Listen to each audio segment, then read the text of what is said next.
Bismillahirrahmanirrahim. Assalamualaikum warahmatullahi wabarakatuh. Sunan Bonang wafat karena usia lanjut saat berdakwah di Pulau Bawean pada tahun 1525. Beritanya segera tersebar ke seluruh tanah Jawa. Para murid berdatangan dari segala penjuru untuk berduka cita dan memberikan penghormatan yang terakhir. Murid-murid yang berada di Pulau Bawean hendak memakamkan jenazah beliau di pulau tersebut.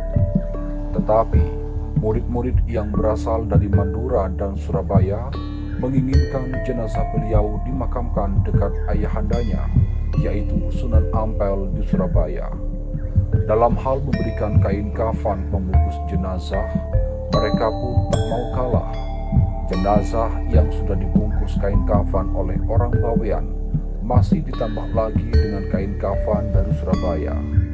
Pada malam harinya, orang-orang Madura dan Surabaya menggunakan ilmu sirep untuk membuat ngantuk orang-orang Bawean dan Tuban, lalu mengangkut jenazah Sunan Bonang ke dalam kapal dan hendak dibawa ke Surabaya.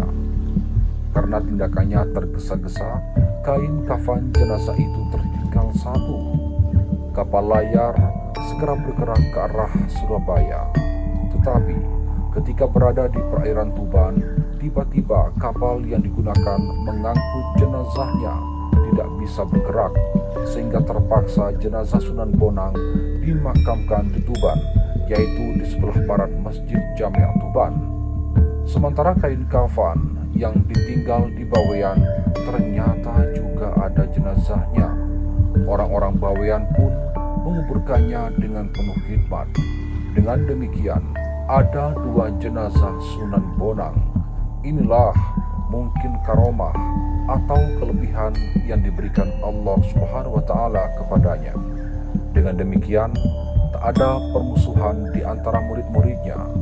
Makam yang dianggap asli adalah yang berada di kota Tuban, sehingga sampai sekarang makam itu banyak diziarahi orang dari segala penjuru tanah air. Kompleks makam Sunan Bonang di Tuban, Jawa Timur yang dibangun tahun 1525 Masehi diceritakan secara turun-menurun menyimpan berbagai keajaiban. Salah satu keajaiban itu adalah tidak mempan dibakar meski sudah terbakar sebanyak 2 kali. Kejadian mistis itu biasa, pernah dibakar zaman Gestapo. Awalnya api kelihatan besar, setelah itu padam sendiri dan tidak ada bekas terbakar, ungkap juru kunci makam Sunan Bonang, Abdul Muhid, ketika ditemui di kompleks makam Sunan Bonang, Tuban, Jawa Timur. Selain itu, tahun 2013 silam, ada orang berkelainan mental masuk ke dalam kompleks makam dan menumpahkan emosinya di sana. 2 tahun yang lalu dibakar orang gila, bakarnya pakai minyak tanah, tapi anehnya tidak terbakar, tuturnya. Di sisi lain, menurut Abdul Muhid, dulu di bagian belakang makam Sunan Bonang tumbuh pohon besar sekali. Posisi pohon itu hingga menjangkau tepat di atas cungkup makam. Namun ketika musim hujan lebat, angin membuat pohon itu tumbang. Waktu ada puting beliung, kok bisa pohonnya malah roboh menjauhi makam, ujarnya. Ada pula cerita seseorang yang bernazar akan ziarah ke makam Sunan Bonang jika anaknya sembuh dari penyakit keras. Keajaiban mendadak datang selang tak lama dari waktu dia bernazarnya. Kalau sembuh dari kanker otak bakal diajak ziarah ke makam Sunan Bonang. Gak lama ternyata sembuh. Ibunya cerita ke saya waktu mampir sini, tuturnya. Selain itu, pernah ada juga orang dari Sumatera yang dulunya sulit mendapat keturunan.